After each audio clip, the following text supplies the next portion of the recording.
Morning, beautiful. Lovely to see you. It's just too darn cold to be outside. Okay, I give in. It's a beautiful day, but it's really cold. So we're in here with the rocks, and that's no problem. Today they're all green by various ways. We're starting with this, which I'm really fond of for a very long time. I didn't know what it was, and then various people suggested it might be chrysoprase, and then I think I saw a picture of chrysoprase, and I thought that really is what it is. So chrysoprase is a kind of quartz, but I love it because it looks like jade and it's translucent. And no, I don't know what the brown stuff is, but clearly that's where it grew. And it's fabulous, and this is just lovely and smooth. That, you know, you sort of want to play with it because it feels nice. So there it is, chrysoprase with the light coming through it because the window's over there.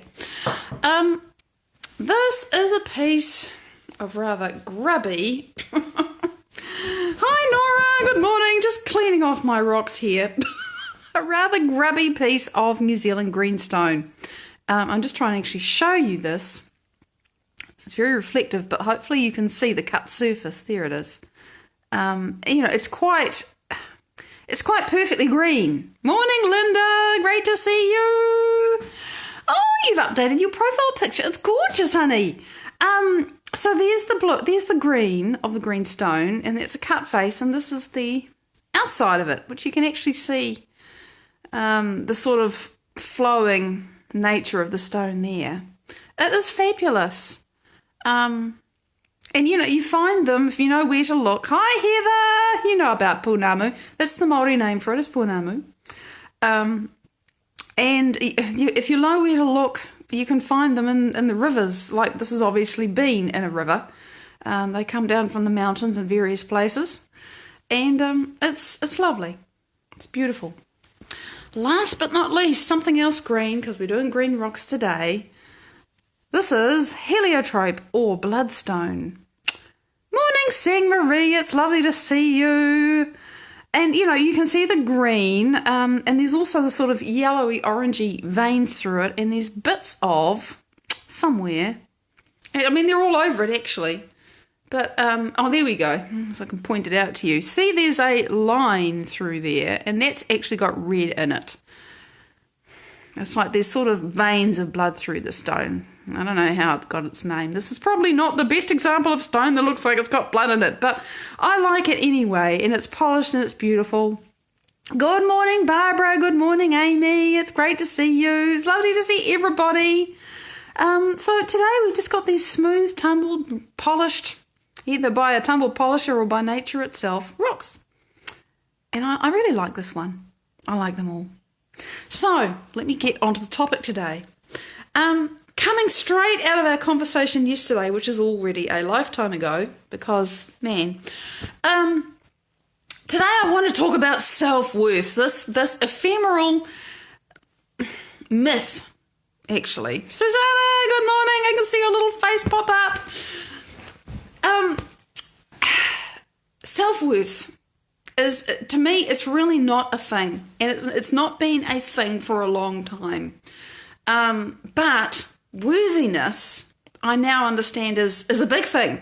A big thing. I don't even want to say that. Is it a vital thing? Is it an important thing? It's a core thing. I don't know. Choose whatever word you want.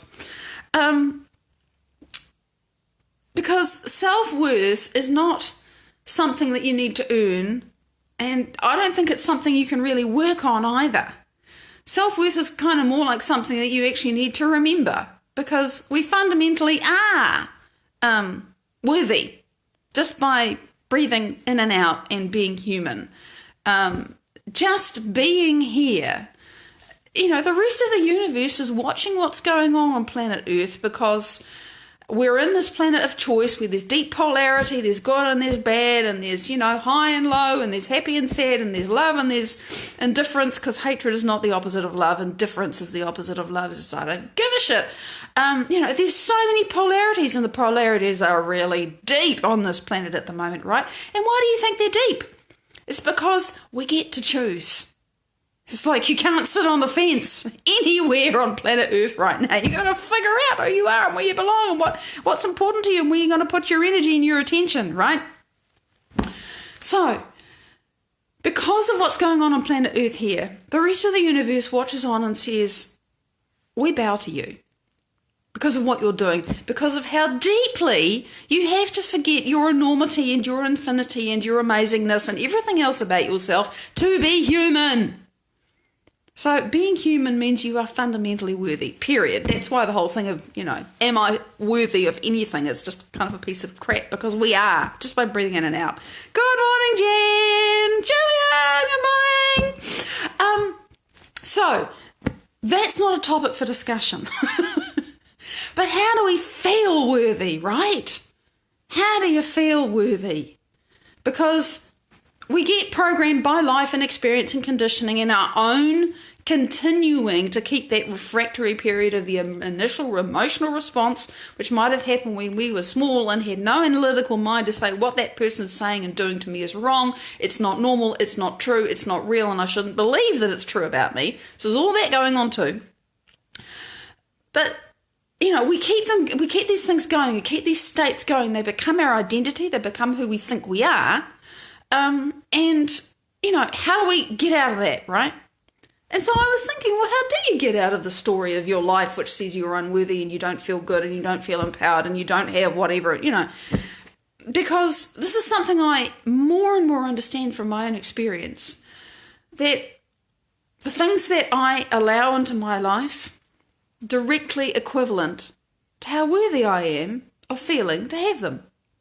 So, for example, for the whole of my life, really, even though I have been in tremendous privilege and I don't face all sorts of things, I have felt unworthy of wealth, and so I haven't been wealthy. And that's independent of the fact that I'm freaking brilliant. It's got nothing to do with how brilliant you are. It's got nothing to do with how talented you are. It's got nothing to do with anything that you are, because you're fundamentally worthy. But if you don't feel it, if you don't know it, the universe has to deliver those things to you that are a vibrational match for who you are. That's just the rule. It's a law. And I'm seeing that playing out in my life as I'm becoming more worthy, right? So, and I've said, that's why you can't really work on your worthiness. You can't sort of think I'm going to be more worthy and I'm going to treat myself. And all those things are good. Hi, Sanjia! It's great to make conscious choices. It's great to make choices to look after yourself, to nurture yourself, to be kind to yourself. Because all of that is saying, hey, I am worthy of love, right? But there comes a point where you just, you're banging your head against an internal brick wall and you can't think your way through that. I've talked about that a lot in the past too. So how do I feel worthy? How have I gone from feeling so unworthy, really, and so small? Smallness was a big thing for me. So, and I know this was very early programming. I was programmed because I was a gifted child, precociously intelligent, and a family of intellectuals, and the whole thing about being intellectuals and being clever, and we were, right? As it was, the programming was, well, you can't have a swollen head. You've got to not have a swollen head. And really that's saying don't be the tall poppy, don't shine, you've got to try to fit in. And of course I had zero social skills anyway, so I didn't know how to be me because I had to not have a swollen head. And I learned not to be excited about being me or my life or anything, whatever. I learned very unintentionally, nobody wanted me to feel small, but I learned to feel small. And it was programmed and it was just unconscious.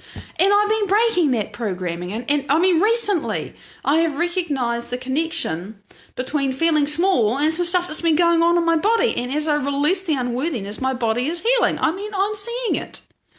So how do I do that? Which is really what I want to get to. Because one more point I need to make.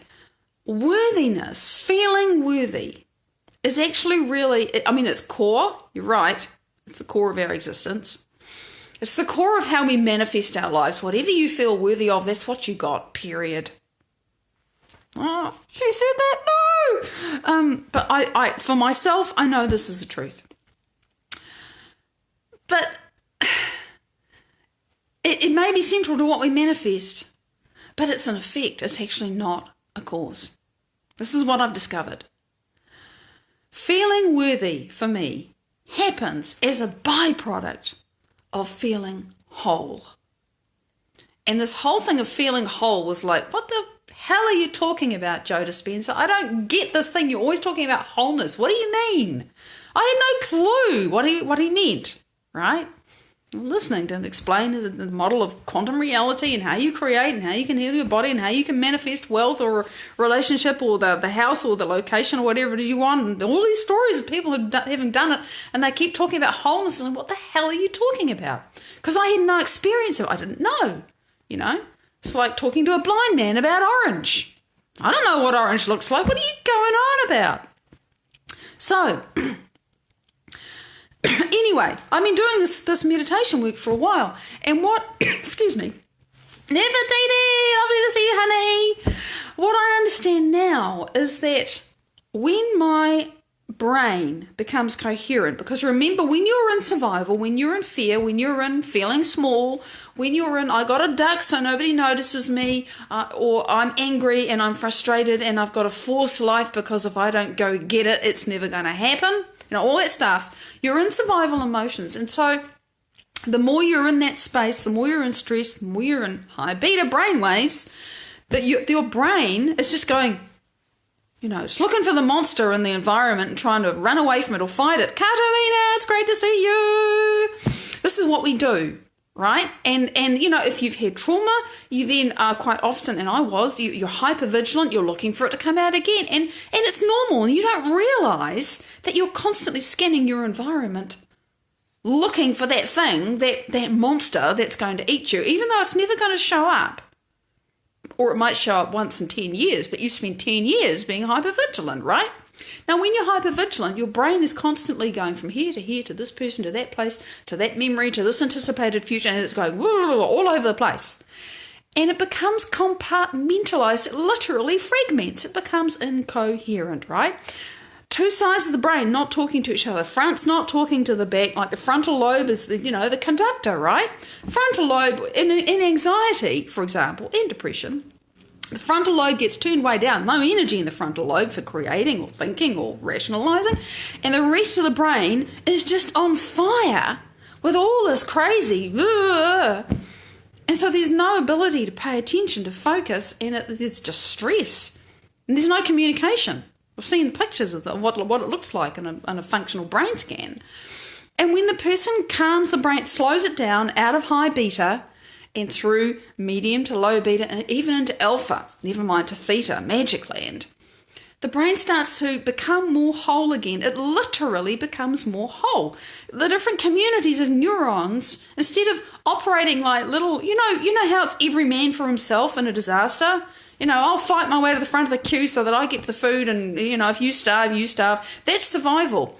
When the brain is not in survival mode looking for a disaster, you don't have all these little clusters of neurons going off. Is there a monster there? Is there a disaster coming here? Oh, I'm worried about that, and that was an awful thing. And, it doesn't do that anymore. It's the different parts of the brain stop being like a whole bunch of drummers beating out a time, and they start to come together and operate as a community, less selfishly, more collaboratively, and there is a wholeness that literally happens in the brain. And all I can say is that when I do that, I feel whole. And it's the most amazing, amazing, amazing feeling. And the other thing I have to say is that by the time I've done that, and because of how these processes that I do are structured, I've also become coherent in my heart. Now, what does that mean? That means I put my attention in here, and we've talked about this a lot. I have definitely breathed in and out of the space. And I am drawing up and elevating and practicing and consciously moving into elevated emotion. And between the elevated emotion and the brain that is starting to operate in a more holistic fashion, this starts to create a sense of wholeness. And I can only describe it to you like that. I can't tell you really how it feels because it's indescribable. But that wholeness just... And something else that really landed for me recently, because I've been reading the second one of Joe's books, it's the third, but it's the second one I've read, is that when we are feeling, when you're thinking, you're using the walnut, right? The analytical brain. When you are able to quiet the analytical brain, stop thinking and analysing and predicting and looking for a thing and processing that and all this stuff. When all of that goes away, when the chatter stops and there is just silence, and you're feeling, right? You're in your heart, you're in your body, you're in your sensation. What you've done is you've taken your awareness out of the analytical thinking brain and you've moved your awareness into the feeling chemical brain. Vicky, good morning. Now, the feeling chemical brain is the limbic brain, right? It's the bit in the middle. It's like about the size of an apricot. And the limbic brain, get ready for this, runs your entire body. What? So you mean to say if I'm stressed and my limbic brain is going, danger, danger, danger, emergency, emergency, emergency, that is the signal it's sending to my body in that instant? Yeah. See why it's so vital to change your state? To practice those positive emotions even if you think, oh God, this is stupid. If you can get yourself into a more elevated state of being by practicing it, because I did and I know what it's like and it works, it's worth the effort however long it takes, then your emotional brain is going, oh, I'm so grateful. I'm so grateful for nothing at all. I have no reason to feel grateful. I'm just practicing feeling grateful for nothing. I'm just grateful. I'm just grateful. I'm just grateful. I'm saying this because I'm repeating this to myself because one day I'm going to feel it. And when I feel it, I know I'm giving a different instruction to my body. With practice, learning to play the flute, remember? Between the elevated emotion and practicing calming your brain, slowing your brain waves down, getting your brain out of that survival mode where it's always thinking and analysing and working stuff out and remembering that thing and going, oh, that was awful and oh, this is scary, the thing that's coming up. When you do that, when I do that, and I'm getting better and better and better at it, the wholeness and ultimately the intelligent love, the unified field that I keep raving on about, that I connect with.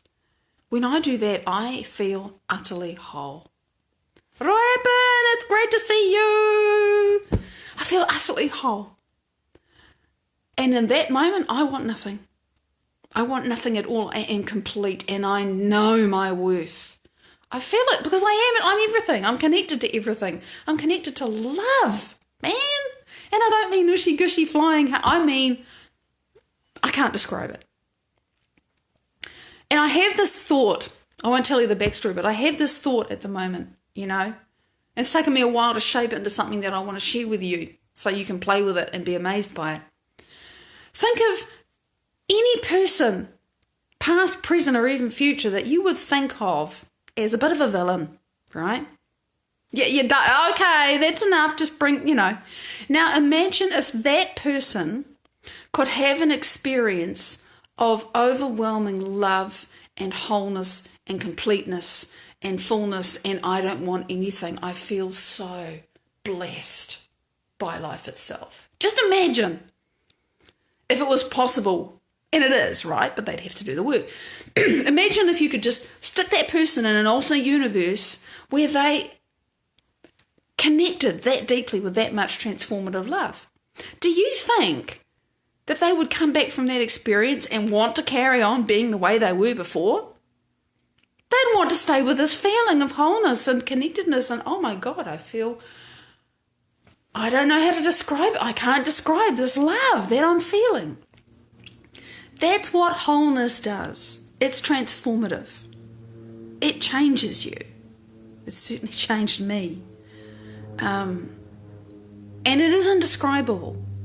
But this for me is the reason why I'm so passionate about sharing what I do and saying, go check it out, do the work yourself, find your own way in. Everyone's got to find their own way in. This is just the way I do it. But understand that from my perspective, the more coherent you can make your brain And the more coherent you can make your heart, and the more you can get those two talking together, and the more you can enter an elevated state of emotion, because that's your chemical brain, and that is sending the signal to the 95% of your subconscious mind that's in your body. That's your body mind. It's the chemical brain and what talks to the body. You know? It transforms you and it makes you whole. And when you get really, really whole, your body heals. When you get really whole, your life heals. Things fall off, okay? Don't freak out. If you start getting whole, you start falling in love with life, and then a relationship just evaporates, or a job disappears, or, you know, something crazy happens and you think, my God, my life is falling to pieces. It's your old life. You're not in resonant match with it anymore, you see. It's got to go away, and you end up in the void thinking, shit, what happened? Where did it all go? But something new is coming. Stay with the wholeness and the connectedness to the unknown, to the indescribable, to that thing which you feel but can't put into words. I'm getting better at this. And all I can say is, when you're so whole that you don't want anything, you know what it is to feel worthy. And you remember it. You think, I've got to remember this feeling. And then when you're in your life and, you know, walking through life and having experiences and things are coming at you, after a while you think, hang on a minute. Yeah, there's stuff coming at me. But I remember I'm whole. I'm connected to love. I'm connected to possibility. There's a whole lot of stuff that I can't see with my eyes, but I feel it a bit more in my heart. Oh, okay. I don't need to go into fear so much. I don't need to claw my way to the front of the queue so much. Oh. And that's what I find, you know. It's easier for me to remember because I have these experiences and they change me. So that's what I wanted to say. Oh, and by the way, those experiences, they wipe the past away. The past ceases to exist. It's interesting, actually. Last point before I stop. This rock was given to me by somebody who was really abusive in the end. And for I don't know how many years, I hated him. I mean, I wanted him to die painfully, torturously. I wanted to stick hot pokers in him. I hated him. And I stand for a long time. I didn't even think, oh, this is bad. It was justified. It was. But I was killing myself. God, imagine the programming. So little by little, I've been undoing that. And it's really nice to be able to share this rock with you. I can still feel the invitation to revisit that pain. But it'll be a choice. The past is gone. I'm more worthy than that now. I love myself more than that now. It's just a beautiful rock. That's what wholeness does. I love myself too much to go back to that. I'm worthy of better. Big love. I'll see you tomorrow.